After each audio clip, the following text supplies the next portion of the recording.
for Freedom chapter here at Virginia Tech. So Young Americans for Freedom is an organization dedicated to inspiring students willing to uphold the values of individual freedom, a strong national defense, free enterprise, and traditional American values. As part of our student engagement, we like to bring the best speakers from all over the country to you guys, Virginia Tech students, and the greater community at large. If you're interested in our mission, please drop by our table after the event tonight. Tonight, our chapter is delighted to host Dinesh. Dinesh is a personification of the American dream. Originally from Bombay, India, he came to the United States at the age of 17 on the Rotary Youth Exchange Program before enrolling in Dartmouth University. Following graduation from Dartmouth University, he went into work in the Reagan White House as a policy analyst. D'Souza has served as a John M. Olin Fellow at the American Enterprise Institute and Robert and Karen Rishwing Fellow at Stanford University. D'Souza has written several New York Times best-selling books and has created multiple award-winning documentaries and films. And because of our generous sponsors, I bring to you the following message. Students deserve to receive an education based on unbiased facts, not revisionist history. Sadly, too few students today benefit from a robust understanding of the ideas and events that shape our world, because too few schools offer perspectives that challenge the leftist worldview. This is not education, it's indoctrination. And it's not just unfair to students, it's dangerous. We are alarmed that today's young people are taught to believe that freedom, the greatest protector against tyranny, should be forfeited in pursuit of the progressive agenda. We are sponsoring this 10-campus lecture tour to give you the opportunity to consider ideas that may not be taught, may not even be tolerated on your campus. You will be hearing from Dinesh D'Souza, one of today's most intelligent, articulate, courageous scholars.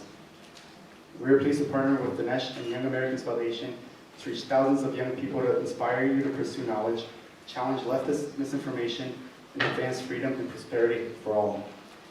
May tonight's lecture inspire you to never stop learning. So without further ado, let's welcome Mr. Dinesh D'Souza.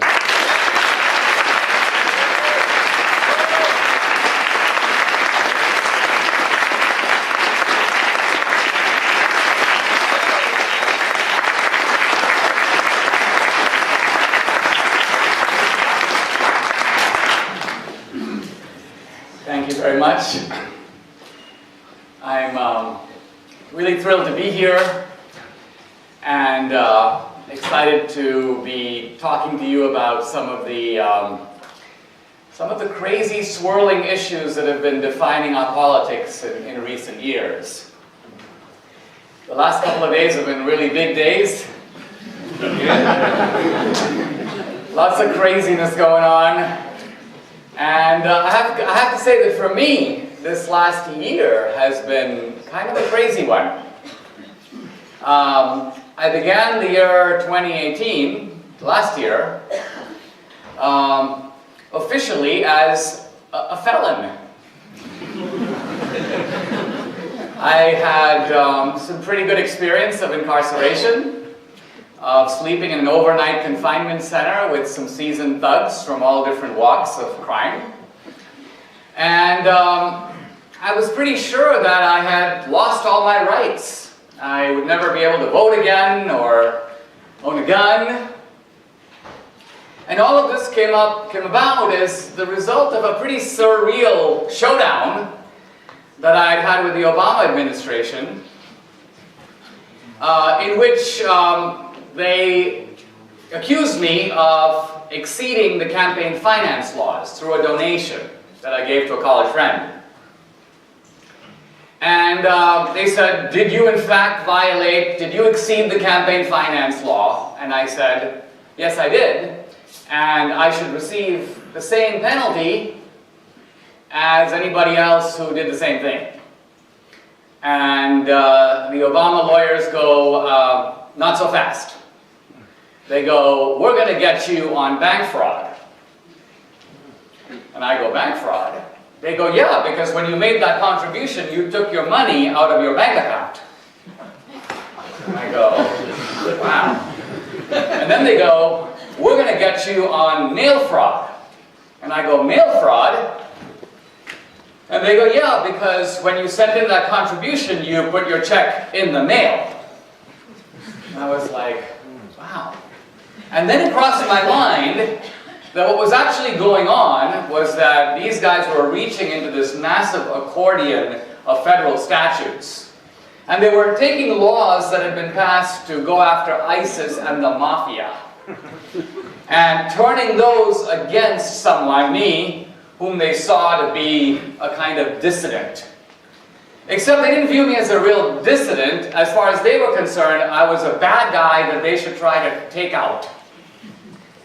So their goal was to get me locked up in federal prison for 2 years. I mean, 2 years. I'm thinking today about Jussie Smollett. Look at what that guy did. He seems to have committed 16 felonies and gotten off scot-free. Anyway, I'm telling you all this because in May, about 9 months ago, I was sitting in my office doing my work and the telephone rang. It was the White House operator. Is this Mr. Dinesh D'Souza? Yes, it is. Please hold the line for the President of the United States. Oh. It's Trump. And I have to say, the guy was in a very Trumpian mood. He goes, "Hey Dinesh, how's it going? I'm sitting right here with John Kelly." He goes, "You know John Kelly, don't you?" And I'm like, "No." I know who he is, but I don't know the guy. And then Trump gets right to the heart of the matter. He goes, "Well, come into this case of yours, pal." He goes, "You got screwed." And then he began to talk about the case, and I realized that I was not really paying attention, because what was swirling through my mind was that, whoa, it looks like I'm going to get my rights back. And it looks like I'm going to be able to vote again. And it looks like I'm going to get my American dream back. And most important, the political significance dawned on me. I realized that what was being transacted right there was basically a giant up yours to the Obama administration.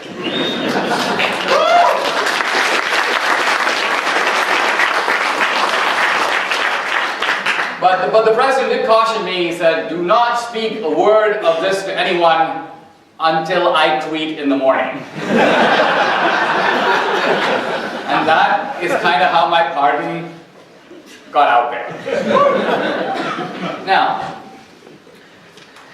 with the close of this Mueller investigation, of course, one obvious question that arises is, are we going to see an end to the craziness that has really defined American politics in the last 2 years?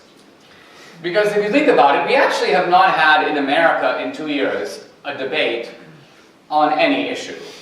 We haven't had a debate about healthcare, taxes, foreign policy, immigration, none of it.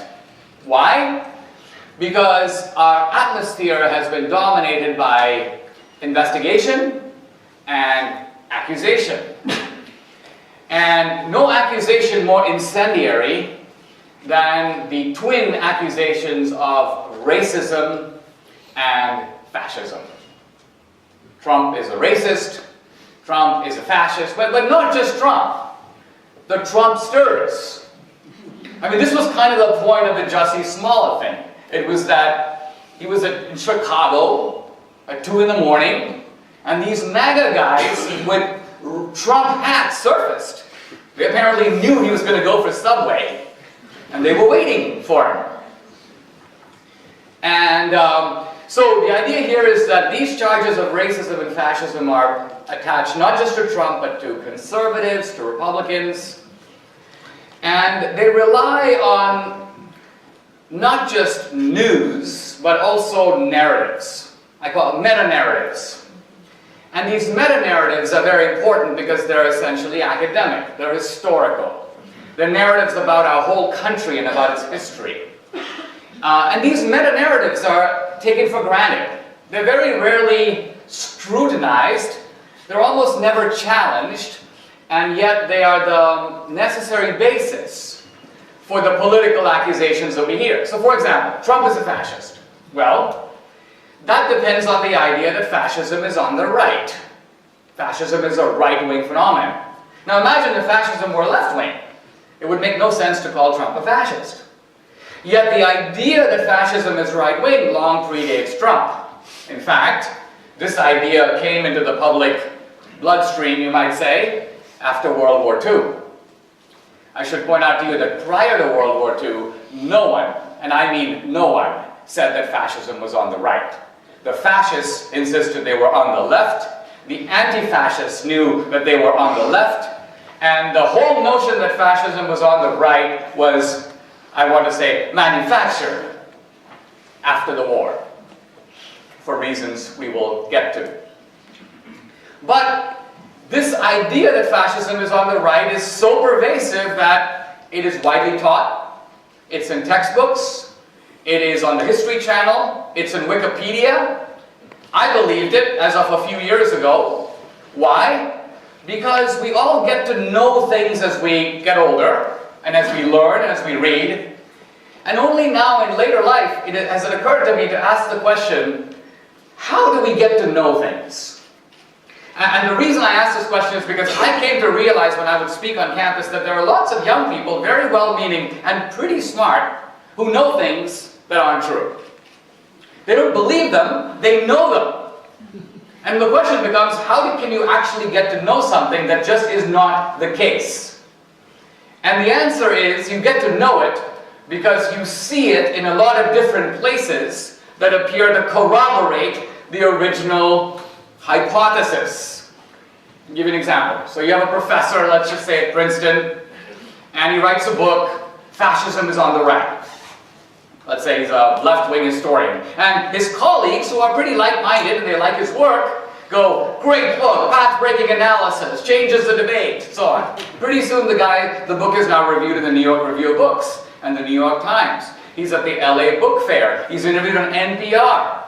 He's on the History Channel. Michael Moore comes rolling in to make a documentary. Or Steven Spielberg. He's now a cameo in a historical movie.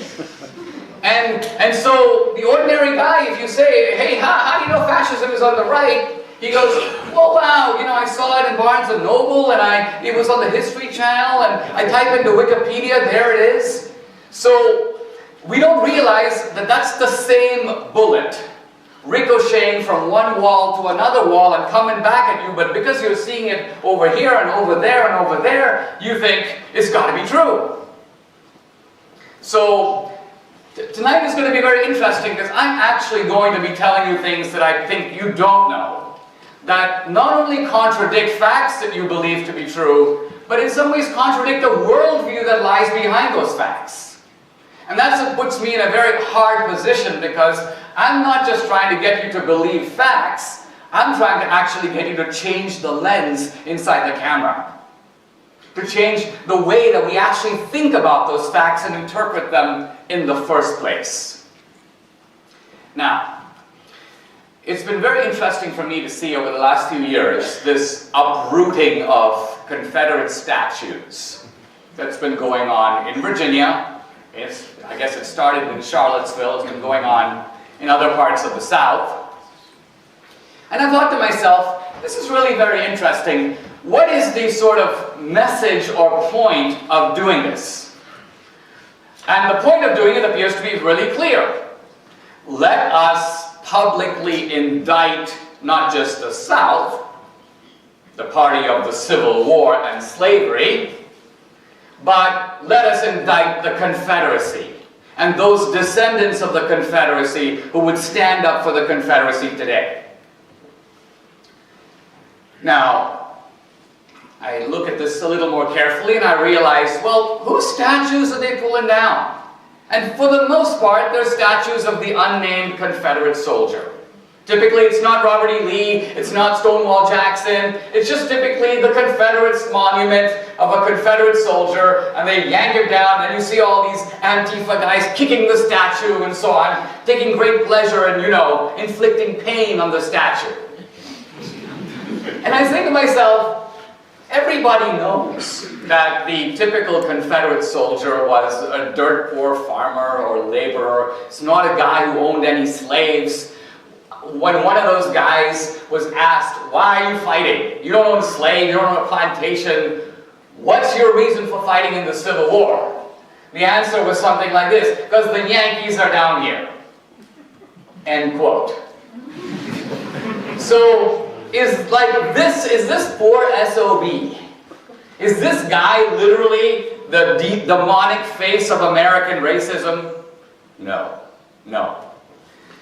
So something else seems to be going on. The plot thickens when you realize that the party of the Confederacy, the dominant political party that was not only preponderant but almost the universal party of the American South, was the Democratic Party. So you have Democrats pulling down the statues of other Democrats. And you say to yourself, is this because the Democrats are finally taking historical responsibility for being the party of slavery? No. No. What is actually going on is something else. There is a very clever effort that's going on to lift the blame of the Democratic Party and stick it on the South. On the South. Now, right away, we realize we're now kind of in it. By in it, I mean in the thicket of the historical debate over racism. And I want to follow this debate a little bit carefully because of its contemporary ramifications. First of all, I want to insist that the slavery debate was not between the North and the South. No. The secession debate was. But the slavery debate that preceded the secession debate was a flat-out, straight partisan fight between the pro-slavery Democratic Party in the North and the South against the anti-slavery Republican Party. It was a straight partisan debate, and the Democratic Party in the North was just as culpable in protecting slavery as the Democrats in the South. This is really important because there are huge statues of Northern Democrats who were champions of slavery standing right now that are untouched by Antifa. Why? Because to knock them down is to disrupt the narrative that the South is the bad guy. Abraham Lincoln was once asked, who are the four horsemen of the apocalypse, the four bad guys of slavery? And he named them. He names Roger Taney, who signed the Dred Scott decision. Roger Taney was from Maryland, but Lincoln counts him as a Southerner. Taney. And then he names Franklin Pierce, the former president, from New Hampshire, Northern Democrat. And then he names James Buchanan, the current president, from Pennsylvania, Northern Democrat. And then he names Stephen Douglas, his antagonist from Illinois, Northern Democrat. So out of four, three are Northern Democrats. Now, right now, as we speak, there are massive statues of Buchanan, of Pierce in New Hampshire. There's a giant statue of Stephen Douglas in Illinois, untouched by Antifa, unvisited by Black Lives Matter. These people did far more to promote slavery than some dumb Confederate soldier who fought on some battlefield and died fighting because the Yankees are down here. So something fishy is going on. The Democratic Party, as I say, was formed to protect slavery in the 1820s. And for about 50 years, it was slavery's greatest champion in the North and the South. Now, typically, when I say this on the campus, something like this will happen in the Q&A. Some professor of Romance languages at Bowdoin College will stand up and go, Dinesh, what you have said is very simplistic. You have tried to cast the blame entirely on one party. But in fact, we all know that slavery is an American sin, and there's plenty of blame to go around. First of all, this is a flat-out lie. And what I mean by that is that when you look at history, America doesn't do things. Some Americans do them, and other Americans try to stop them. It's really important to decide who's doing it and who's trying to stop. Now, in 1860, the year before the Civil War, it is a fact that no Republican owned a slave. Let's think about this for a moment. I'm not saying that no Republican leader owned a slave. I'm actually saying that no Republican in the entire United States owned a slave.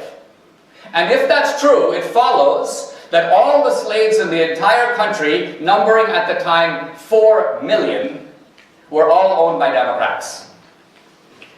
Now, this is what I call a fighting words claim. Why? Well, it kind of reminds me of the atheist who read the Bible for the first time. He read through it from the beginning to the end, and at the end, on the last page, he wrote a single note in the margin, important if true. Important if true. And that applies to my statement, important if true. And so the question becomes, is it true? Well, the beauty of my statement is it is eminently refutable. It is scientific in the sense that Karl Popper meant when he said, put out a proposition that's refutable. All you have to do is give me the name of one Republican who owned a slave, and I would have to take it back. And yet to this day, more than 2 years from when I first made this statement in public, and I've made it in innumerable forums, not a single valid counterexample has surfaced. Several months ago, a guy in Michigan wrote me a note. He goes, I'm a demographer at the University of Michigan. He goes, Dinesh, I gotcha. Ulysses S. Grant inherited a slave, a solitary slave, mind you, on his wife's side. And I go, well, ordinarily that would be kind of a touche, but at the time that this happened, I have to point out, Ulysses S. Grant was a Democrat. He became a Republican later. So, I mention this because this is what I call the incendiary fact that, if true, changes our view of the whole debate. There's not plenty of blame to go around. Both parties were not in bed together. We got to get away from the squid-like cloud of obfuscation that is often emitted by the progressive to muddy the issue. So we can't see clearly that this was a straight-out partisan fight and the Democrats, without exception, were the bad guys. And that was during slavery. Now, once again, after slavery, we turn to the next sort of chapter of American history. And this is the chapter that you would have to say was defined by two horrendous evils in terms of race relations: segregation and racial terrorism. Racial terrorism as embodied by the Ku Klux Klan. Now this is really important because today if you mention the Ku Klux Klan, you get almost a Pavlovian response. Well, what about David Duke? And the point of this Pavlovian response, you have to realize, is to try to cancel out the crushing generalization that has not even been stated. And here's the crushing generalization. And that is, if I were to make a list of all the Ku Klux Klan leaders from the 1860s to now, every Grand Dragon and Grand Kleagle in every single state, and I make a list of all of them, and then I put R or D next to their names, 99% of them would be Democrats.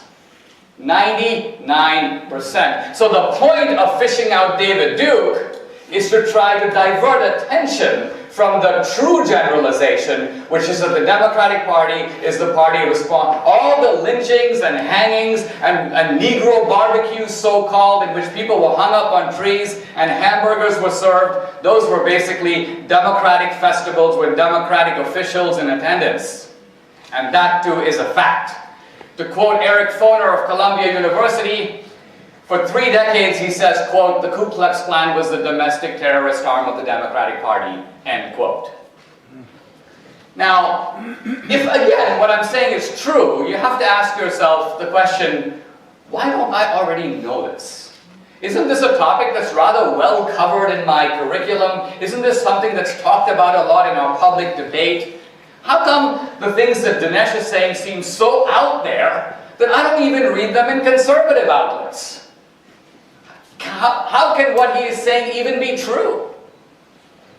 And I want to turn for a moment to, I mentioned racial terrorism. I want to turn for a moment to segregation. In my last movie, Death of a Nation, if you watched that film, you would see what I think I would have to say, if you didn't know my work, was a scene that would almost be beyond belief. And that is that you'll see a scene reenacted in the movie in which a group of senior Nazis, the head of major departments, the Department of Health, the Department of Justice, and so on, they all convene in a room in 1935, And they are in the process of writing the infamous Nuremberg laws. And the Nuremberg laws, many of you will know, were the laws that made Jews into second-class citizens. The Nazis wanted to do three things. Number one, they wanted to prohibit intermarriage between Jews and other Germans. Anti-miscegenation laws. That was their first goal. The second is they wanted to segregate Jews into ghettos. That was the segregation component of the Nuremberg laws. And the third, they wanted a mechanism to take Jewish property, steal their art, steal their treasures, and this is state-sponsored discrimination. So the Nazis have a stenographer present at this meeting. It's a real meeting. And one of the Nazis declares, "This is great. We are founding right here and now the world's first racist state." The Nazis are really proud of themselves. They're breaking new ground. The only problem is that one of the Nazis, a guy named Krieger, had studied in Arkansas. And he raises his hand, and he basically says, "Sorry guys, but we are not able to create the world's first racist state because the Democratic Party in the United States has already done that." And you can see the Nazis all looking at each other like, what the hell? They're pissed. The Democrats have like beaten them to the punch. And so they demand of this guy Krieger, like, explain. And Krieger goes, "Well, we want to outlaw intermarriage. The Democrats already do that in multiple states.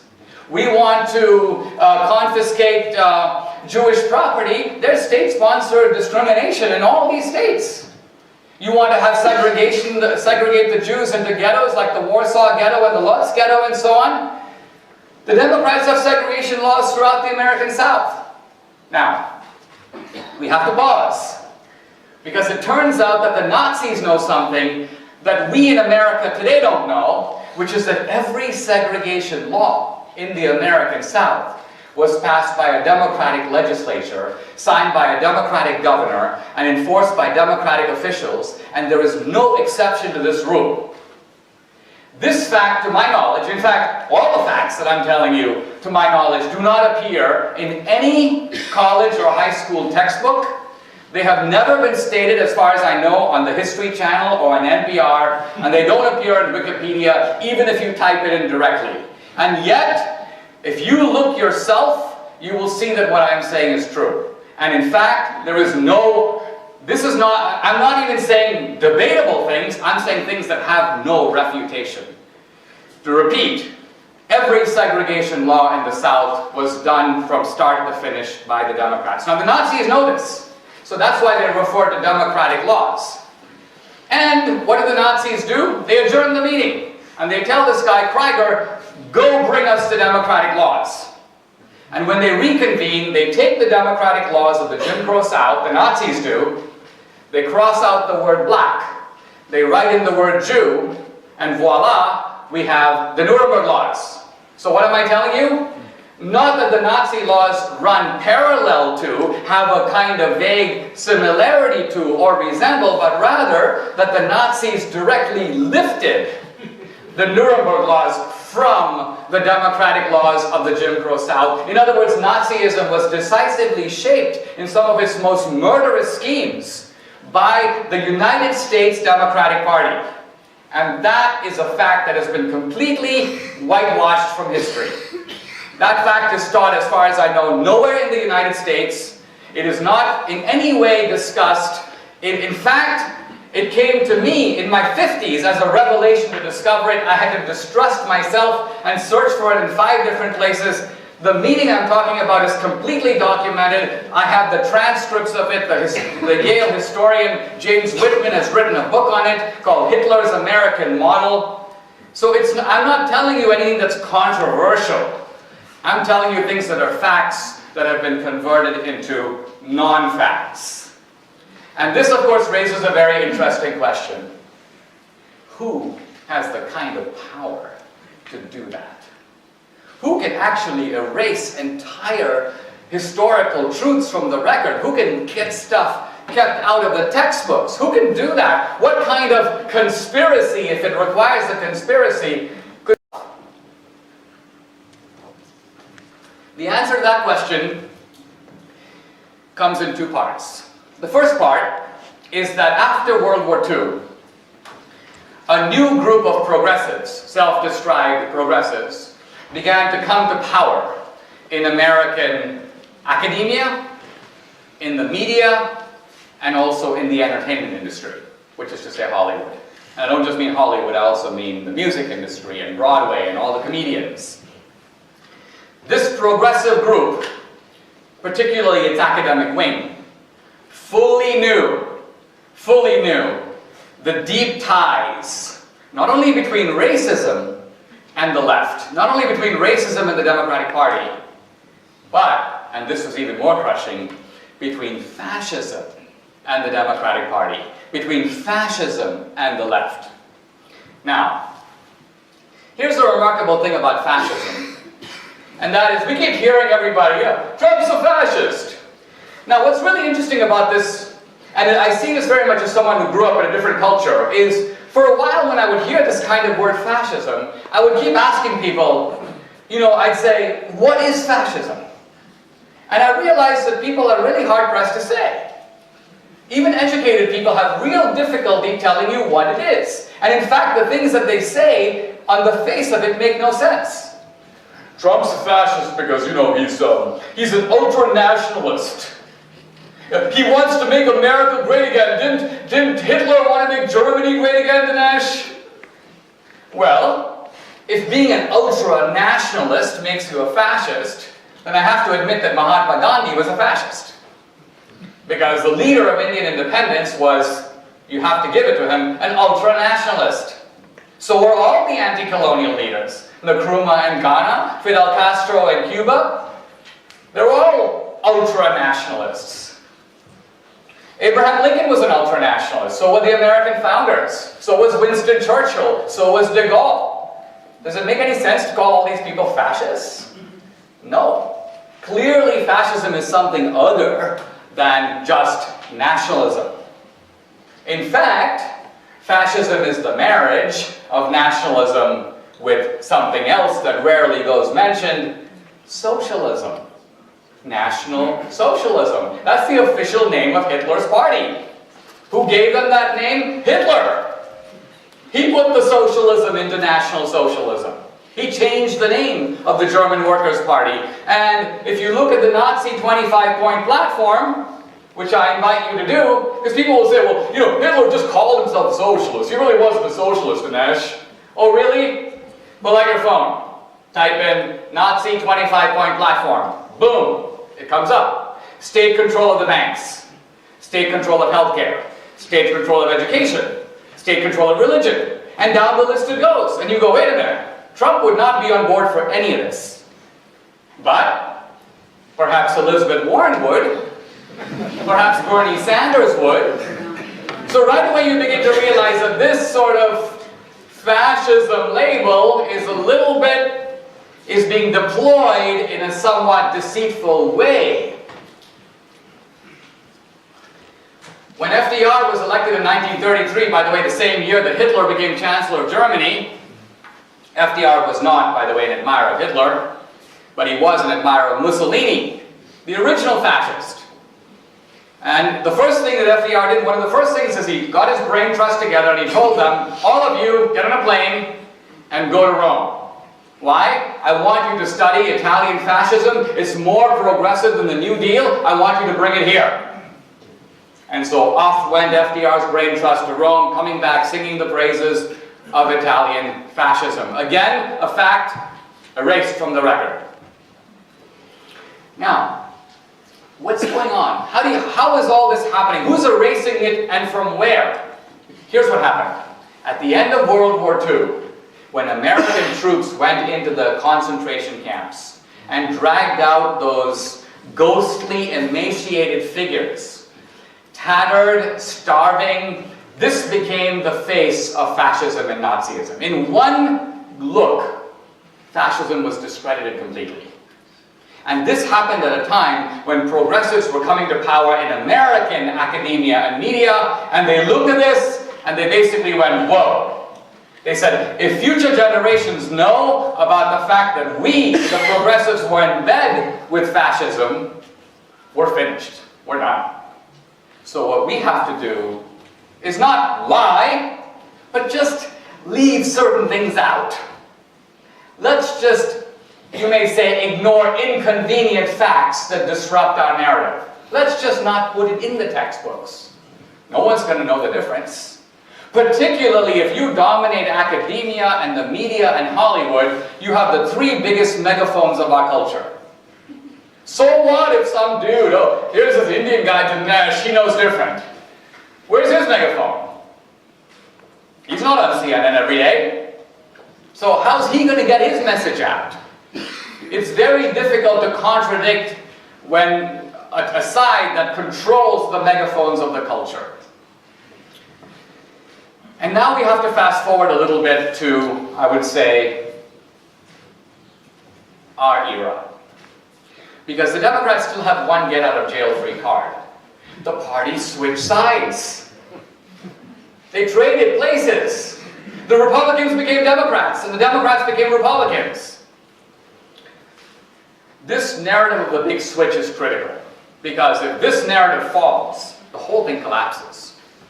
No one can deny, even if they ignore, they can't deny any of the facts I've just stated.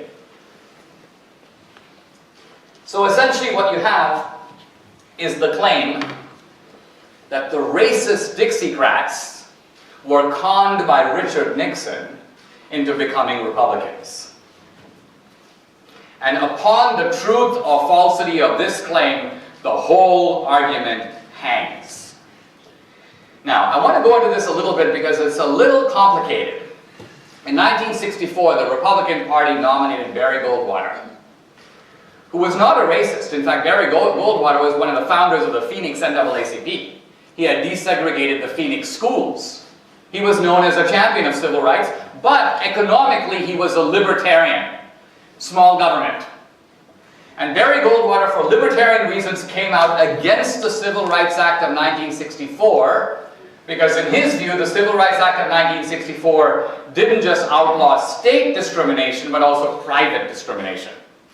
If you had a small company with 30 employees, you were not allowed to discriminate, and Barry Goldwater believed private people should be able to do whatever they want because the government should stay out of it. That's the libertarian credo. So for no racist motive, but nevertheless, as a fact, Barry Goldwater opposed the Civil Rights Act of 1964, and by opposing it, Barry Goldwater won a number of Deep South states in 1964 that had never gone for a Republican in 100 years. In fact, they had never gone for a Republican ever. Goldwater won it. But Goldwater, of course, lost the election in a landslide in 1964 to Lyndon Johnson. So when Nixon came along in 1968, Nixon actually learned Goldwater's lesson. Nixon was a very different guy than Goldwater. In fact, Nixon had supported the Civil Rights Act of 1964 and the Voting Rights Act of 1965 and the Fair Housing Bill. And what Nixon realized was that the South was changing. That actually, ever since World War II, racism had actually been declining in the South, in part because of the terrible reputation of Nazism. Nazism discredited worldwide the idea of racial superiority. So racism was going down all over the world, and in the South. And Nixon knew that. And Nixon also knew the South was becoming less agricultural, more industrial, more Northerners were moving south, and basically the non-racist action in the South was in the cities.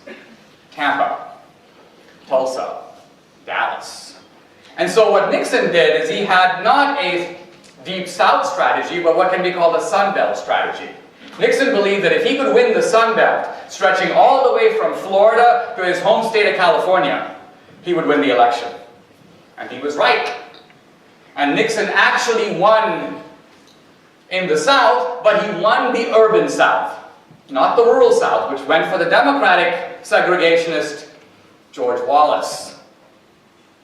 Now, the reason this debate is complex is because a false conclusion is sitting on the top of a couple of true premises. So let's take one true premise. African Americans who used to be Republicans are now Democrats. So doesn't that support the idea of the big switch? Why, after all, would blacks switch? Certainly blacks know who their friends are. But very interestingly, this black switch from the Republican to the Democratic Party did not occur in the civil rights era, but occurred in the 1930s. In 1932, Herbert Hoover got 75% of the black vote, the Republican. And FDR, the Democrat, got 25%. In 1936, 4 years later, FDR got 75% of the black vote. And Herbert Hoover got 25%. Not Herbert Hoover, the Republican candidate, got 25%. So blacks switched parties in the era of the Great Depression. Why? Not because of civil rights, because the Democratic Party at that time was the party of segregation and the KKK. But the reason for the black switch had to do with the terrible travails of the Depression and the economic promises, although not all those promises were met, and New Deal programs were segregated, and they were crumbs compared to what was actually offered or promised, but nevertheless it was something. And that's why blacks became Democrats, because of the economic gains, however meager, that came from the New Deal. Again, what I'm saying is very easy to check, and you can see that. So the big switch narrative, which is all based on the idea that there was a switch over race. And what I'm telling you is that in the case of African Americans, it wasn't. And as for the South as a whole, the South basically moved into the Republican Party in the 80s and 90s. It had to do much more with the Reaganite promise of patriotism, anti-communism, free markets, upward mobility, pro-life, Christianity, family values, school prayer, that whole ensemble of economic and foreign policy and social issues. And the South, which is conservative on those things, naturally found an affinity with the Republicans on those critical issues. So, where does all this leave us? Recently, when we saw this craziness around Ralph Northam, was he the guy in the Klan outfit? Was he the guy in blackface? I mean, just by him being a Democrat, you couldn't tell, because the Democrats were into both. The Democrats invented blackface, and the Democrats invented the Klan. They not only invented the Klan, but they invented the Klan twice. The Democrats started the Klan in the 1860s and 70s. Nathan Bedford Forrest, a Confederate general, was its leader in Pulaski, Tennessee. But the Republicans shut the Klan down within 5 years. The Klan was defunct. No Klan. And there was no Ku Klux Klan from the 1870s to 1915, when a progressive Democrat, Woodrow Wilson, showed a pro-KKK movie, Birth of a Nation, in the White House to his cabinet, and there was a Klan revival all around the country, resulting from the sensation of that movie. So the Democrats are twice responsible for creating and then reviving the Klan. This is their history. And yet, if you've been just reading the New York Times and listening to Jim Acosta, or this Brian Stetler character, whom I actually didn't even know much about, he's on CNN. And if you're watching this, all of this is a surprise, because you're like, wow, what's the Democrat doing in the KKK outfit? And the answer is, that's his uniform. He got it out of his closet. That's where it's been for 50 years. His grandfather probably had one. So, the point I'm trying to make is that there is a deep continuity between the parties. Of course, history has changes. You go, Dinesh, are you saying the Democratic Party today is the same as in 1830? No, I'm not saying that. Are you saying that the issue that Abraham Lincoln, if he lived today, would be a Republican? Yes, I am saying that. I am saying that. Why? Because when Abraham Lincoln was asked to define what he stood for, he put it very clearly. In fact, he said, I define slavery this way. This is Lincoln. I'm paraphrasing. You work, I eat. Think about it. What Lincoln is saying is that the real evil of slavery isn't even racial. It's theft. It's one guy taking the stuff that is made by another guy. And Lincoln says, this is the credo of the Democratic Party in the North and the South. You work, I eat. And then people ask Lincoln, what's the credo of the Republican Party? And Lincoln puts it with his characteristic economy of words. He goes, the hand that makes the corn has the right to put the corn into its own mouth. In other words, people get to keep the fruits of their labor. This is Lincoln. This is who the Democrats are. This is who the Republicans are. And now we fast forward 150 years ago, and I ask you now, is it not a fact that the credo of the Republican Party now is that the hand that makes the corn gets to put the corn in its own mouth? Yes. And even though the Democratic Party has changed in certain ways, is it not a fact that its credo today, even now, in a different form and with a new notion of a plantation, nevertheless, the Democratic credo today is the same: you work, I eat. And so the parties are not so radically different after all. And I think when we understand all this, we can come to American politics with a little bit of fresh eyes. And for me, it's been eye-opening as an immigrant, because I look at American politics and I thought I knew what I was talking about, and then some crazy things happened to me and I began to have to look again. And I now do a different kind of work than I did then, and I'm less willing to accept things at face value. And when I see people who, he signed a plea, I'm like, oh, well, I know what happened behind closed doors to get the plea. So in other words, you now recognize that there is an underside of things, and there's also an underside of knowledge. And learning that makes you a very dangerous American. So I invite you, as I close, to become very dangerous Americans. Dangerous in the sense that you don't take nonsense at face value. You ask really tough questions, you demand to be shown actual evidence, and when people say nonsense to you like, the racist Dixiecrats became Republicans, what you do is pull out your phone, type in racist Dixiecrats, 150 names come up, and then you say, how many of these guys became Republicans? Show me. The correct answer, by the way, out of about 150 is 2. So the racist Dixiecrats stayed in the Democratic Party, they died as Democrats, that's a fact. But I want you to discover that fact, because if I tell it to you, it's my fact. But if you check it out, you own it. No one will ever be able to talk you out of it, because it's kind of like Winston Churchill said. He said, the truth. He goes, you can ignore it, you can depreciate it, you can revile it, you can scorn it, but at the end of the day, there it is. And that is, I think, the unifying principle of academia, not just a principle of freedom and free speech, but a principle of that relentless search for truth, which I think defines us as educated people in this country. Thank you very much.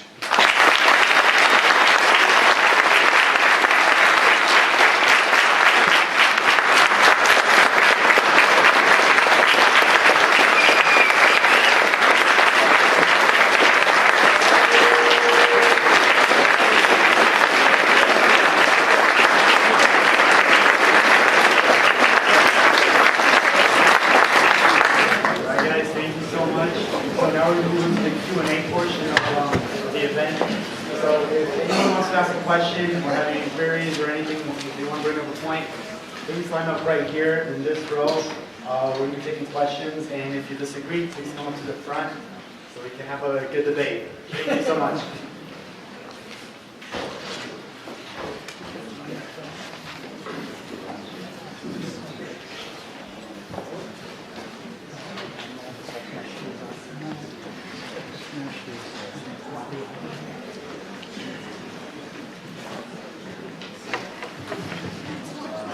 Keep it to one question, please. Thank you. Hi, Dinesh. I'm Steve Gregston here. Former TYT fan. Started with Milo, led to Shapiro and everyone else, and now I'm here. I'm with you guys on everything, 98% of the issues, except the one the one big issue I'm kind of stuck on remains abortion. It's this life at conception idea, and the idea to me seems kind of arbitrary, especially when you bring in concepts like cloning and identical twins. And I was just kind of curious if you kind of speak to that, how does like a clone and an identical twin kind of fit into this argument of life at conception? Because I want to be convinced, like I really want to be part of that. So the question is about abortion, and I think a good way for me to say a word about it is to actually connect it to the debate with Lincoln. Lincoln, as you know, had a series of famous debates with Douglas. this is Stephen Douglas, the Democrat, on the issue of slavery. And Douglas argued something very interesting. Douglas said that slavery is a really complicated subject on which Americans disagree. I mention this because when I give you the Douglas argument, think of the parallel to the so-called pro-choice argument. Douglas says, we're a big country, some people are for slavery, some people are not. Douglas goes, who knows who's right? Who knows? Douglas goes, let's agree to disagree. Why don't we have every community, every state, every territory decide for itself if it wants to have slavery? So basically what Douglas is saying is not for the individual, but for the community, let's be pro-choice on the issue of slavery. Why? Because it's a controversial issue. So people have religious views on it. You can't impose your morality on somebody else. Douglas's argument is incredibly modern. Very, very familiar to us in this other context. And it's very interesting to hear what Lincoln replies. Because Lincoln replies this. Lincoln basically says that we live in a free country where choice is and should be the overwhelmingly preponderant principle. But, says Lincoln, with one notable exception. Namely, you do not have the choice to cancel out the choices of other people. You don't. And this is very consistent with John Stuart Mill's idea that you have the right to swing your fist as long as it doesn't come into contact with my jaw. So you have the right to choose, but you cannot crush the choices of another person. And slavery, says Lincoln, is just that. So choice is inoperative when it comes to other people who themselves have choices. And this would be the way I would look at the abortion debate, is, to me, it's not an argument about, like, does life begin at conception, does it begin at viability? Whatever we think about when it begins, this is a developing life that has choices ahead of it. There is a narrative for this life to live. Clearly it's life, and clearly it's human life. What other kind of life is it? It's not a hippopotamus or an amoeba. So if you concede it's life, and we can't deny it's life, I mean, we have a whole project looking for life on other planets, which is looking for the most minimal indications, which if they were found, you would have a worldwide celebration. Life. Can you imagine if you went to another planet and found a fetus with a heartbeat and motion, and when you try to get it, it moves away in the amniotic fluid, and we're debating, is that life? So I think this is where the sort of Lincoln model to me is eye-opening. Ironically, the historical debate we've been talking about throws some light on this issue. So I'm not pretending to resolve it. I would just say, think about it. Thank you. Hi, my name's Ashton. I'm a student here. My question is a little bit out of genuine curiosity. You wake up every day and get, a million critiques from the left and criticisms on various things. So I was just curious to know, what's your biggest criticism that you hear from the right?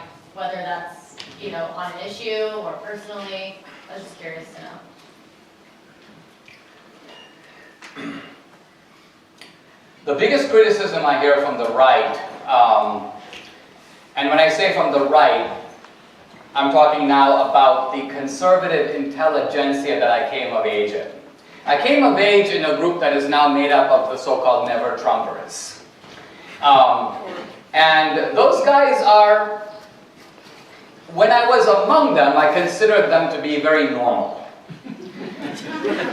Now I see them a little bit more like an anthropologist who's gone to New Guinea. I kind of see them from the outside, and they view me with a certain alienation, like you were one of us. In fact, I was probably the best known of them, and you've gone a different direction. Part of it is that I went, as they see it, popular. And by that, they mean I'm making movies. But the reason I'm making movies is that I became tired of going to AEI and Hoover conferences with the same 37 donors and giving, knockdown, drag-out talks to people I had just seen 6 months ago, and I realized that I'm not reaching out to people. So So as a result, I thought, let me try to do something different. In fact, I got the idea of movies from Michael Moore. Now, I can't say this at AEI because they all think that Michael Moore's a complete idiot. And they're right. But Michael Moore is not a complete idiot in making movies. He's a complete idiot. In the intellectual department, he's the null zone. But Michael Moore knows that movies need to be entertaining. That's why he goes to Charlton Heston's house in the middle of the night. He pulls all these stunts because he knows that's a movie. A movie has to have drama, excitement. In fact, the script of a movie is emotional, not intellectual. So this is part of it. I've left the fold in what I do. And the other thing about it I have to say is that, and this is kind of now my indictment of like my whole gang, is that they are apostles of entrepreneurship, but they're unbelievably unentrepreneurial. They don't even think they're entrepreneurial. I remember walking into a colleague's office at AEI, and he goes, check out my new book. And I take his book, and I look at the cover, and the cover, I'm not kidding, is Transquilitas Ordinis. And I'm like, what the hell is this? He goes, it's Latin. I go, I know, but what does it say? And I go, moreover, I go, it's not that I dispute the legitimacy of the title, or I go, what is the topic of this book? And he goes, well, it's actually an analysis. And I forget the topic, but let's say he says, it's a study of Gnosticism in the 4th century. And then I say, has it ever occurred to you to ask the question, who wants to read about Gnosticism in the 4th century? Has this question ever passed through your mind? He goes, no. It never crossed his mind. In other words, the topic interested him. So he was going to write a book. And part of the reason he's pissed at me is he went and wrote that book, and then he didn't find a long line of people waiting to get a signature from him at Barnes & Noble. So this guy now thinks the capitalist system is really whacked, because here I've written this amazing book, and nobody wants to buy it. This is the conundrum of the conservative intellectual, that they are preaching these things, but they don't actually do them. I mean, any businessman who wanted to sell something would go, a book is like a bar of soap. Oh, it's a more lofty product, but it is, after all, a product. It's going to appear on a shelf. People are going to walk by in the bookstore and either pick it up or not. And so, if you want to sell your book, you've got to think a little bit about what's going to make people do that. Well, I do those things. And as a result, I'm a kind of a heretic.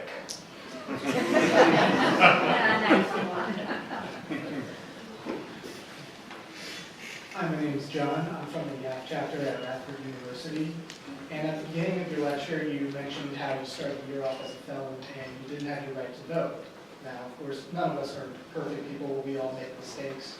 And I was just curious to what your opinion is on whether or not felons should have their right to vote taken away or not, since states are giving it back to felons. Well, let's think about this for a minute. The idea of denying a felon a right to vote is based on the idea that a felony is, by definition, a serious crime. A serious crime. Our society, at least in the Lockean framework, is a social contract. And it's a contract among people who essentially come together on a common basis. A society under law. And we agree to have certain rights that the state will protect. We have rights that the state will protect, natural rights. The idea is that the felon has taken the social contract and torn it up. Has broken the pact, if you will, and therefore is in that sense at least partially outside the bounds of that original contract, and therefore has forfeited the rights that otherwise would accrue to him. So that's the theory of it. Now, what makes the situation complicated, of course, is that in my case, I become a felon, prosecuted for a crime for which no American in the history of the United States has ever been prosecuted. So when people say, well, Dinesh, did you do it or not? I'm like, I did it, but if I were to speed on the highway and you gave me 5 years in prison, would that be a fair sentence? No, because nobody else gets that. So if you can show me another guy who did what I did and got the same penalty, I will happily admit that I deserve every ounce of it. But if you can't, people wrongfully to death. And so if you're telling me the DNA evidence is now showing that 1 in 12 guys didn't do it, then I'm not for the death penalty anymore until we fix that. So that's kind of how I think about it. Thank you. Okay.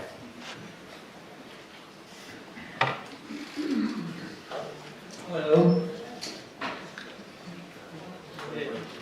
Put it right here. Got you.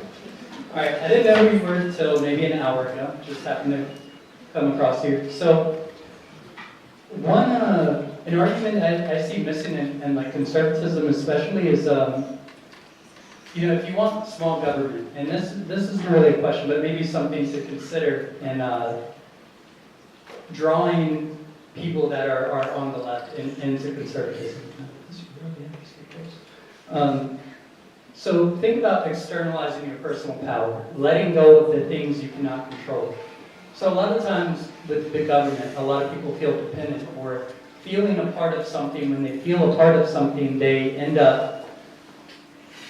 feel as if, I guess the point I'm trying to get at is, if you want bureaucratic institutions to fall, you want small government, why not encourage people to let go of what they can't control, create their own reality, or following their highest excitement, their passion, whatever they love for. So that's kind of if people were to let go of things they couldn't control, they would see that it's all a joke, it's all a narrative, it all serves interest. And so the question comes down to, how do you handle history, misinformation, and is there a way the world could be started over if you were to encourage people to create their own reality, to let go and stop, I guess you could say, serving the interest of, even if you want to say, liberal institutions. So how would you go about it? I know that was a very broad bit out there, it's eccentric.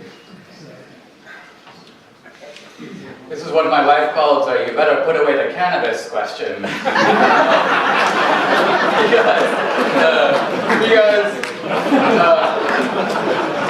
because well,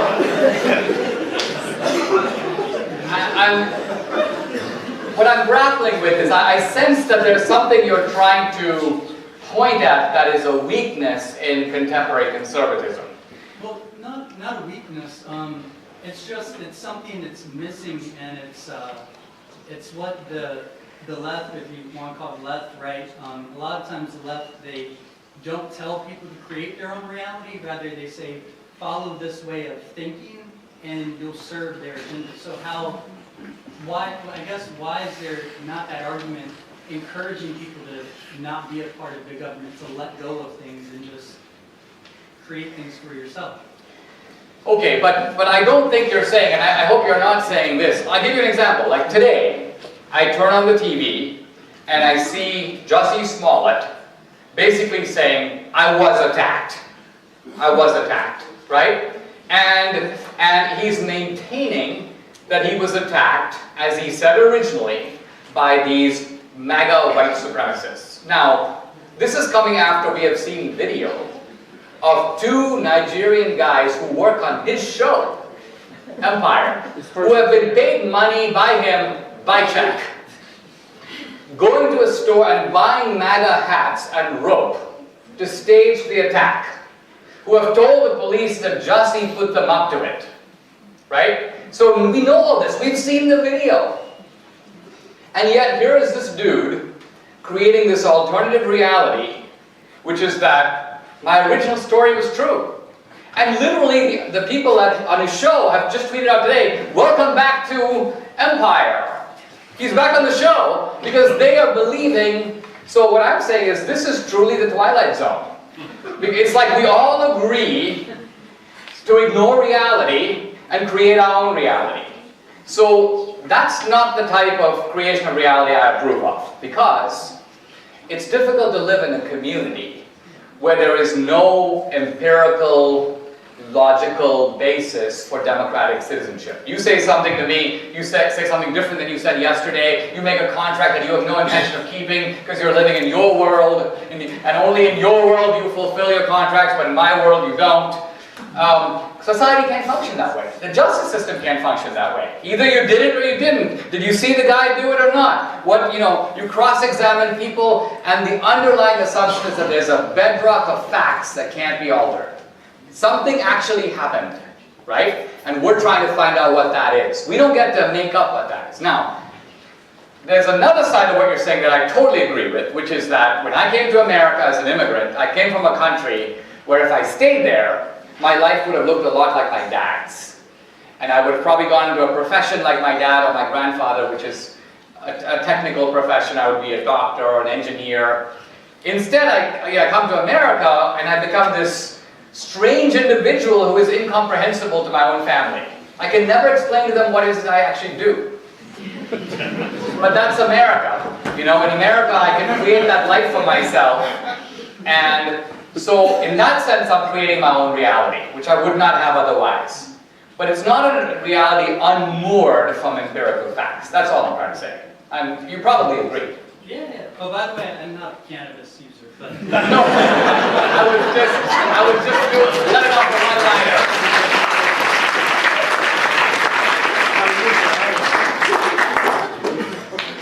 Hi Dinesh, so my name is Tyler, I'm an undergrad here at Tech. So relating to the topic of your lecture tonight about facts and arming yourself with correct facts, as contradictory as that can sound sometimes. I was a lefty for pretty much my entire life until about the past year or so when I started listening to other side commentators. And I'm not necessarily a conservative now, but I've learned to open my mind to more other side ideas. So the problem is, not everybody is as willing to open their mind to the other side. And I feel that a lot of people who are on the extreme left are often, like I was, even misguided in their beliefs because they're not believing the correct facts. So to that sense, my question for you is, how do you think we can encourage people to open their minds, not necessarily to become acquainted with a certain ideal, but to discover more who they are intellectually?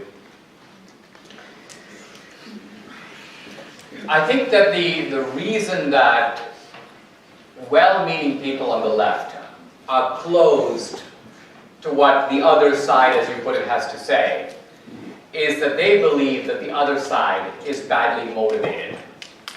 So, for example, if I'm having an argument with someone who I think is a bigot, right? It's going to put me naturally on my guard. I will distrust everything that they have to say. When I first came to America, I went to my grandfather and I said something like, hey, I said to my grandfather, I'm going on an exchange program to America. He goes, don't go, don't go. And I go, why not? He goes, too many white people. I think he had gotten a little bit of shell shock from the British influence in India. And he was reacting to all that. But I can imagine a guy like that and how distrustful he would be. So here's my point. When I first came to America, there was a conservative rhetoric in this country that I've done my best to dispute that would deal with issues like racism by basically minimizing them. So they would say, America's a great country. There's a little bit of racism here and there, but don't call America a racist country, man. And I was so tempted to agree with that because I'd seen such good things in my own life with the American dream that the rhetoric of conservatism, I'll call it the racism minimization technique, was very appealing to me. You find some of it in my earlier books. But as I began to think about it, I realized, don't do that. That is not actually the experience of African Americans in this country. So the real question that conservatives need to ask is not, is racism a serious problem, but who did it? Let's put the responsibility on the people who did it. Has the Democratic Party ever acknowledged its responsibility? Has it ever apologized? Has it ever paid 1 penny in restitution? No. That to me is a winning politics. If Trump takes that politics into the inner city, he'll get 30% of the black vote. So the main thing is that you have to show people who are coming from a position of woundedness that you agree with them about the wound. And the question you want to explore with them is, who's the culprit? And so that's my point. My point to minorities is you've been sold a bill of goods about who did this to you. Thank you.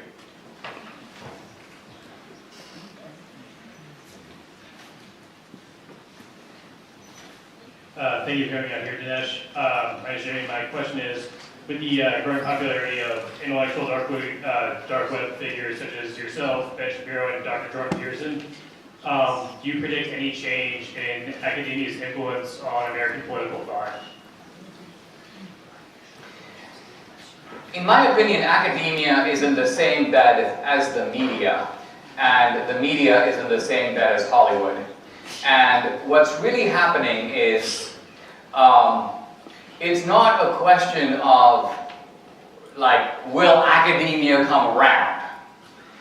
It's really more a question of, if certain things are true, and they can be verified to be true, they can be recognized to be true, the public denial of them can never stand long term. In a way, this is why all the facts I'm telling you are not in the textbooks. Because you can't put them in the textbooks and debate them. The moment you put them in the textbooks, you're dead in the water. That's why the progressives left them out. You can't say, yeah, the progressives had a huge, the Nazis had a huge influence on the progressives, and the progressives are incredibly impressed by the Nazis, but let's forget about all that now. That won't work. So denial is the only way to go. In a certain way, it's a little bit like Trump collusion. Same thing. That once the cat is out of the bag, the whole debate begins to shift. So the way I look at it is something like this. I mean, by and large, for as long as I can remember, when people look at the media, they go, that's the news. That's what happened yesterday. I don't do that. Now when I see the news, I'm immediately reading between the lines. And I'm immediately running a whole series of comparisons in my head that are never part of the news, but they're what I bring to the news. It's sort of a Kantian, what does my brain contribute to what I'm reading? And the answer is, so let's say for example I'm reading the Jussie Smollett case. Jussie Smollett got off. I think to myself, okay, well, what if it was a white guy who basically said, I wanted to get a sandwich and a bunch of black guys beat the hell out of me and beat me to a pulp, and then it turns out that I faked the whole damn incident, I put people up to it so I could become a hero, they would throw the book at me. So when I read that, I say, this shows how deeply screwed up our system is. We have a two-tiered system of justice in this country, and it doesn't matter if the news is not even going there, I'm going there. So I'm saying we need to become like that. As citizens, we become discerning readers of the news, discerning consumers of academia. And that will mean that the credibility of these institutions will go down, because it's no longer taken on faith. I don't believe what you're telling me, I gotta check it out. Right, thank you. Okay?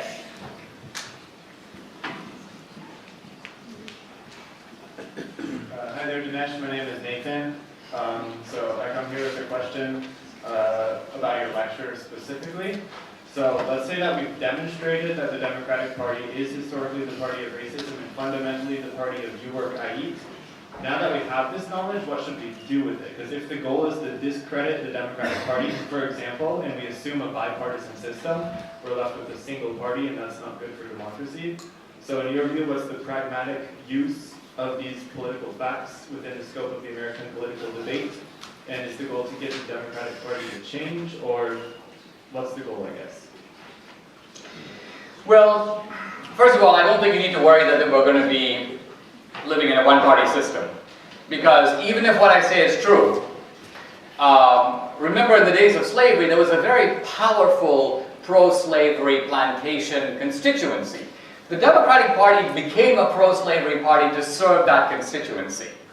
So whenever you have any kind of racket going on, people benefit from the racket. In fact, it was George Bernard Shaw who once said, any government that robs Peter to pay Paul can totally count on Paul's support. Right? So if you have a you work, I eat scheme, the people who are eating at the expense of other people can be counted on to continue to vote Democratic. Now, what am I trying to do? What I'm trying to do ultimately is to expose the moral hypocrisy at the heart of the Democratic Party's claim to be the party of racial enlightenment. Okay? In fact, the Democratic Party is more like the guy who poisoned the waters and is now showing up pretending to be the water commissioner. Hello, what needs to be fixed around here? Hey, dude, didn't I see you yesterday putting poison into the water? That's the Democratic Party. They're fixing the problem that they made. We need to know that. That will make us a little more distrustful. Lyndon Johnson. Lyndon Johnson is believed to have been a racist in his old age who became a morally enlightened figure who championed the Civil Rights Act. In my latest book, I give about 6 carefully documented examples, the most striking of which is given by Johnson's own chauffeur, Robert Parker, who basically says that Lyndon Johnson routinely used the N-word in referring to him. Even when he objected and said, please call me by my name, Lyndon Johnson said, I'm going to call you Chief, I'm going to call you the N-word. And this is Johnson after the Civil Rights Act. So the way I work as a sort of intellectual detective is I say to myself, oh, if Johnson became racially enlightened and signed the Civil Rights Act, he's not likely to continue to be using the N-word. But if he did, then he probably didn't undergo this racial conversion. And then a more interesting question arises. Why would a bigot, why would a lifelong bigot sign the Civil Rights Act of 1964? Now, to my knowledge, there's no intelligent academic article on this question. Why? Because no one is willing to grant the premise. The premise is that Lyndon Johnson never changed. He remained a racist to the end. And in fact, that's the common sense of the matter. Normally, if you meet a guy who used to be an atheist and he's now a Christian, the guy, first of all, he can't stop telling people about it, right? To the point of being annoying. When people undergo total conversions, they become insufferable because they got to tell you every time they see you. Lyndon Johnson never once discussed his conversion. Never once did he say, I used to be this and now become that. In fact, his whole life is based on lying about that. So anyway, long story which I won't go into, but bottom line of it is, I'm trying to take the moral shine off the Democratic Party because I think it's undeserved. That's my modest goal. Okay? I'll try to be briefer so we can finish all the questions. Let's keep going.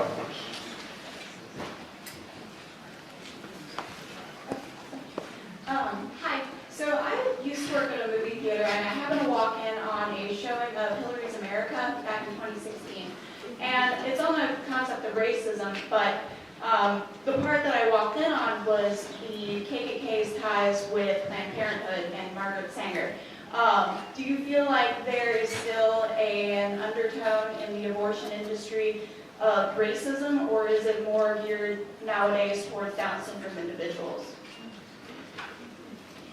No, I think that there is a continuing, well, number one, Margaret Sanger did not exclusively believe that you should abort blacks. Her position was not, like Hitler's point of view was basically, there are some racial groups that deserve to be aborted, and there are other racial groups where we, like the Nordic Germans, where we are anti-abortion. That was Hitler's position. Margaret Sanger's position is that in every racial group in society, you have the people who are low, who are uneducated, and who are basically the useless people. Let's abort them. And she didn't actually talk about abortion because in her day it was sterilization. Let's sterilize them. So that was Sanger. And obviously there was a racial component to it, and Sanger spoke before a New Jersey chapter of the Ku Klux Klan. We dramatize that in the movie. You see Sanger speaking, and then the camera pans back, and you have all these people in KKK hoods. But that's an actual event. She actually spoke before the Klan. Today, Planned Parenthood would never speak before the Klan. But today, if you look at where you see a lot of Planned Parenthood centers, inner city of Detroit, inner city of Chicago, Harlem, the Bronx, there's no question that there is a preponderance of abortion clinics in poor areas where there are in the barrios and Native Indian reservations. So that ideology of Planned Parenthood, which has now become unspeakable in public, in fact, if you read Planned Parenthood brochures, Margaret Sanger appears as a completely different person than she actually was. She's a champion of choice, whereas in fact she did not believe in choice. She believed that the good people should have more kids and the bad people should have none, and they should have no choice in the bad people anyway. So it's all a lie, it's all a fiction, but I think the underlying ideology remains. And I think the same is true, by the way, with the Democratic Party. The Democratic Party today would never, I mean, you won't see a candidate use the N-word, but you notice how many Democrats use the N-word in private. Whenever the tape recordings, all kinds of stuff comes out. Why? Because all of these people have learned to do is manage their manners in public. That's Ralph Northam in a nutshell. Northam is a totally different guy in private than he is in public. And so this hypocrisy which we see today on the individual basis is the narrative of the whole party as a whole. So yes, there's a very ugly eugenic history behind the progressives. The early 20th century progressives were in bed with eugenics. And by the way, they were so in bed with eugenics that the Nazis, and I go into this in the new movie, the Nazis based the sterilization laws of 1933 and the euthanasia laws of 1935 directly on models lifted from American progressives. Margaret Sanger, by the way, knew about it. She gave speeches in the 30s praising the Nazis and basically saying, we Americans are falling behind the Nazis, we got to step it up. Quote, the Nazis are beating us at their own game, at our own game. A very ugly history, and we need to know about it. Again, somewhat whitewashed from history. Okay? Next question. My name is Blake. I'm an undergrad here, and quick question: why do you think the Democrats have, well, not all, but some have such a keen idea of defending socialism or socialist regimes, given its terrible track record? For example, Bernie Sanders refusing to call Maduro a dictator after he's burning foreign aid for his country. Yeah, and also could I get a picture of you after this? So I missed what you said at the end? Can I get a picture of you? Oh, a picture of me. Okay. Well, now, Bernie Sanders, I can't figure the guy out. I mean, in the beginning, I thought, this guy is like Rip Van Winkle. He's taken a 20-year nap, evidently on his neighbor's couch, and he woke up, and he's like, wow, I mean, cars and Teslas and cell phones. And so initially I saw the guy as like living in a fog. But then I probe his history a little bit and I realized, here's a guy who honeymooned in the Soviet Union. There's a little video on social media where he's talking about why it's really good to stand in a bread line. I mean, so now anybody who knows what these things mean, like my wife's from Venezuela, so that's a little laboratory of socialism right now. And what it really means is you go into a grocery store and you look on the aisles and the only thing that you see is ketchup. That's all they have in the entire store. And this is socialism, and so it's one question not to know about it. So Alexandra Ocasio-Cortez doesn't know. Bernie might know and still be in favor. That would be a little more chilling if that's the case. Because literally, again, he said the other day, he goes, it costs $12,000 to have a baby in the United States and $30 in Norway. Now, the first thing you have to realize coming out of Economics 101 is it doesn't cost $30 in Norway. Actually, what happens in Norway is A, they pay doctors very little, and B, they take the money from other people. So the cost is not radically different, it's just that the guy who has the kid pays $30. This would be kind of like this. I'm ready to have a kid. I actually live in a neighborhood called Carlton Woods. I go to all my neighbors and say, guess what? I'm getting ready to have a kid. I only want to pay $30, so I'm going to collect $1,000 from each of you, so I can only pay $30 to have my kid. That's social. That's actually what's going on. Now that transaction is hidden from the public because the people who are paying are not shown. And so it seems like it costs $30. But the actual cost isn't 30. Is it $30 for the nurse and for the doctor and all the equipment and all the visits and all the checkups and all the sonograms? Is 30 bucks? That's the actual cost? No. The cost is thousands of dollars. It's just that that cost is being hidden because other people are being forced to bear it. And so this is what I mean by a dishonest debate. If you want to have a real debate and say, okay, I want this and I want to make sure my neighbor pays for it because I don't want to pay, then let's have that debate. But to pretend like it costs 12,000 bucks here and $30 over there, that is sort of economics for stupid people.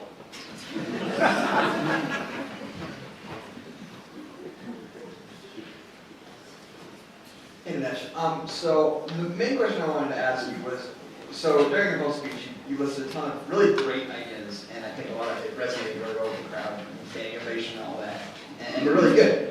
My question is, though, you say people don't know about this, and this is the reasons why. So I want to ask you, how do we go about kind of cracking this monolithic structure that's kind of been set up across academia, like you said, through Hollywood? I'm sure you have some insights that you kind of work in that environment as well. Like, how do you think, like, we get this to crumble down so we can really throw these ideas where everyone can see them? Because this is, as big and nice of a crowd as this is, it's still not a lot of people. And these ideas, I think, do deserve to get out there in full force. So the real answer to this is the following. I make documentaries. I'm probably currently now, I would say, the #1 documentary maker in the country, with Michael Moore being #2. Well, in fairness, of the top 10 political documentaries, he has 5, but he's made 20 movies. I've had 3, but I've only made 4 movies. So my batting average is a little better. So anyway, but I'm not boasting. Why? Because the gold standard in Hollywood is not the documentary, it's the feature film. So the bottom line of it is, if we want to compete in Hollywood, we got to make feature films. So what am I doing? I'm actually making feature films. Because ultimately, romantic comedies, horror films, political thrillers, animated family movies, that's where the heart of the action is in Hollywood. If young people want to have an influence, you want to have an influence today, start a comedy channel on the web. Become the most politically incorrect website in the world. Go nuts. No taboos. You will have the hugest imaginable following if you're really funny. Why? Because comedy is dead in America. It won't touch taboos. And if you can't touch taboos, you're not funny. The reason you have all these jokes about sex a century ago is that that was the taboo. The taboo now is political correctness, and our comedians won't go there, and so we have no comedy. Our comedy's dead. Well, it's not dead, it's just that no one has started it on the supply side. So whoever does it is going to do really well. Academia. We don't have to change academia. Ultimately, at the end of the day, I believe the future of academia will go to the guy who makes the academic iPhone. And what I mean by that is that academia is like the rotary phone industry right now. And everyone's trying to make a better rotary phone, but if you can figure out how to deliver high-quality education in an entertaining, interesting, verifiable, accessible way that costs 1/5 of what it costs today, this whole academic edifice will start to shake. Reminds me of, it was Henry Bessemer, I think, who invented this new method of testing steel. He writes in his autobiography that he conducted his experiment, and he says, and as I saw the result of my experiment, he goes, I could see in my mind's eye the great steel industry in the world collapsing. And he goes, and all its tremendous wealth and political power and economic power were all worthless in the face of the result of my little experiment. Why? He had a better way to make steel. End of story. So that's where it goes. So I don't think we need to worry about starting 300 universities or doing this or that. What we have to worry about is, and this is a good lesson for us as young people, don't ask yourself, what organization should I join? But what needs to be done that I can do? That's the entrepreneurial way to think. And that will actually make you a force. Okay? Hey Dinesh, thanks for coming here. Just one question. How do you think we would fix the tribal nature of politics today? You know, how certain people double down, like Antifa, stuff like that, where we're fighting in the streets, stuff like that. How would you think we fix